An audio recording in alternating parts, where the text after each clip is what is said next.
Hadis Nabi SAW dalam riwayat Bukhari, beliau mengatakan, saya pimpinan anak Adam, semua manusia, termasuk Nabi Adam, manusia pertama, dan semua nabi-nabi yang datang, saya pemimpin anak Adam hari kiamat. Lalu Nabi sebutkan apa? Ana sayyidu waladu Adam yaumal qiyamah, diikutkan perkataan beliau, wala fakhr, dan tidak ada kesombongan dalam perkataan itu. Cuma karena Allah suruh saya sampaikan, jadi saya sampaikan, gitu.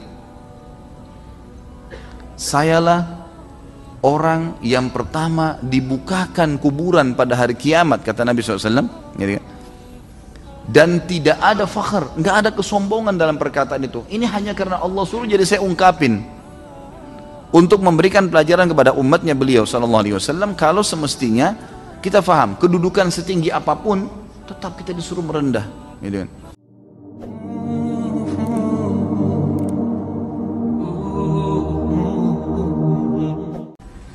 Hadis Nabi SAW dalam riwayat Bukhari, beliau mengatakan, saya pimpinan anak Adam, semua manusia, termasuk Nabi Adam, manusia pertama, dan semua nabi-nabi yang datang, saya pemimpin anak Adam hari kiamat. Lalu Nabi sebutkan apa? Ana sayyidu waladu Adam yaumal qiyamah, diikutkan perkataan beliau, wala fakhr, dan tidak ada kesombongan dalam perkataan itu. Cuma karena Allah suruh saya sampaikan, jadi saya sampaikan, gitu.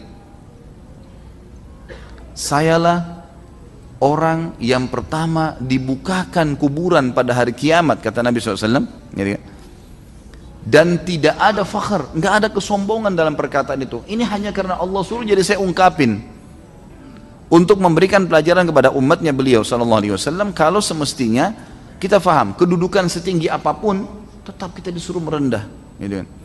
Kemudian beliau mengatakan, dan saya juga yang akan pertama meminta syafaat pada hari kiamat dan diterima syafaatnya, dan tidak ada fakhr, nggak ada kesombongan dalam kata-kata ini, terpaksa saya ucapin. Lalu beliau mengatakan, dan bendera hamd, bendera puji-pujian kepada Allah, artinya siapapun yang mengucapkan puji-pujian tersebut akan diterima apapun yang dia minta kepada Allah SWT di tanganku pada hari kiamat, dan tidak ada kesombongan dengan perkataan itu. Nabi SAW, teman-teman sekalian, melatih para sahabatnya untuk menjauhi sifat sombong. Di antaranya, kadang-kadang kalau beliau habis sholat, beliau duduk dengan teman-temannya, sahabat-sahabatnya membuat lingkaran. Lalu sering kali Nabi SAW dihidangkan susu kambing yang baru diperah, domba. Tradisi beliau SAW adalah beliau duduk, minum, ada satu orang sahabat yang menuangkan, beliau minum, bekas minumnya, gelasnya, diberikan kepada sahabat di sebelah kanannya. Sahabat meminum bekas mulutnya Nabi SAW. Lalu pindah lagi ke sahabat sebelah, meminum bekas mulutnya sahabatnya.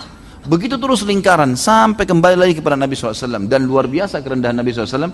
Setelah semua sahabatnya minum, terakhir beliau minta lagi diisi, lalu beliau minum bekas mulut sahabatnya. Bagaimana kerendahan yang Nabi SAW ajarkan, gitu kan? Di sini kita lihat pelajarannya, teman-teman sekalian. Bukan kita bicara tentang perilaku berbagi susunya. Kita berbicara tentang bagaimana Nabi SAW menanamkan dalam diri beliau kerendahan itu. Karena Nabi SAW sendiri menitip pesan tadi. Allah berfirman, Allah SWT menitipkan pesan kepada Nabi Muhammad SAW, man tawadhu'a lillah rafa'ahullah. Siapa yang merendah karena Allah, Allah justru angkat derajatnya. Beda antara merendah di dalam konteks yang dibolehkan dalam agama dengan menghinakan diri. Bedain. Menghinakan diri seperti misalnya ngoyo kepada orang, minta-minta, atau merendahkan diri ini mengalah untuk orang lain pada hal-hal yang dia semestinya lebih layak untuk melakukannya. Itu nggak boleh. Seperti misal gini, ada konteks dalam agama kita, teman-teman sekalian, dalam hal ibadah kita harus mendahulukan diri kita. Ulama mengatakan sebuah kaidah penting, dalam ibadah seseorang harus mendahulukan dirinya. Misal, antum tidak boleh mengalah, teman-teman sekalian, kalau ibadah yang sedang kita ditawarkan ini sebenarnya kita juga perlu. Contoh kasus, saya pernah di dekat rumah, seringkali saya berusaha menjaga kalau azan sudah di masjid. Satu waktu saya telat, subhanallah, iqamah sholat. Saya baru masuk, iqamah sholat. Di depan masih ada di saf pertama 3 tempat kosong. Saya sedikit mempercepat langkah saya, bukan lari, karena dilarang oleh Nabi SAW, tapi saya sedikit mempercepat saja langkah.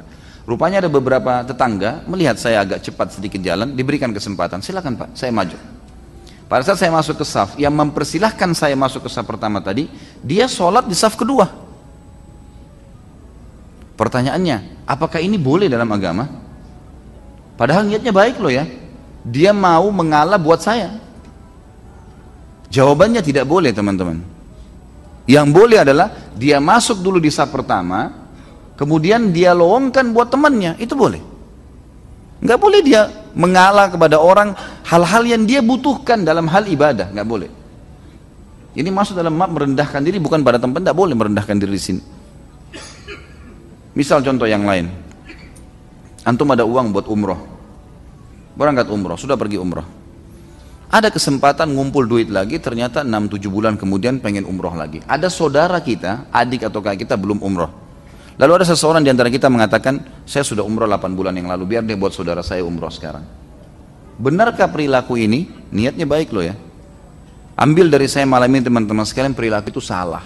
Kenapa kok salah? Kan dia sudah umroh yang lalu, benar. Pertanyaannya, apakah umroh yang lalu sudah ada jaminan diterima? Hah? Apakah sudah cukup ibadah itu yang lalu? Bukankah setiap hari ada buku amal kita? Nggak bisa. Kita umroh lagi. Kalau ada kelebihan rezeki, ajak dia bersama. Itu baru benar. Letakkan pada tempatnya nih. Ya kan? Harusnya begitu. Usahakan teman-teman kita selalu hadir di setiap kantong-kantong amal soleh. Dan jangan sia-siakan itu. Contoh kasus. Saya nggak tahu pernah saya sampaikan atau tidak ini, tapi saya terlintas sekarang, saya ingatkan kembali. Kalau teman-teman lagi naik mobil, si A sama si B naik mobil sama-sama. Subhanallah, waktu si A pemilik mobil dan si B duduk di sebelahnya, berhenti di lampu merah, ada orang fakir miskin ketuk jendela, minta bantuan. Pemilik mobil si A buka kaca mobil, dia keluarkan uang 10.000 rupiah. Kira-kira kalau antum di posisi si B, apa yang antum lakukan selama ini? Hah? Paling antum bilang, oh sudahlah, kau sudah bantu sudah. Iya nggak? Hah? Benar gak ini? Ini kalau saya punya cambuk, saya cambuk nih kan. Nggak ada yang nyaut. Umumnya orang gitu. Peluang emas di depan matanya untuk masuk surga dikasih orang lain. Apa yang harus dia lakukan? Dia ikut 10.000, ini 10.000 juga titip ya, saya ikutin. Atau dia jadi pemicu. Misal gini, fakir miskin tuh lewat, sebelum datang ke mobil, tuh orang miskin, kita bantu yuk, sama-sama. Kita dapat pahala amar ma'rufnya, dapat pahala sedekahnya. Ini enggak, ya sudah dikasih, sudahlah. Sama saja temannya masuk surga, dia enggak. Dicatat amal soleh buat temannya, dia tidak.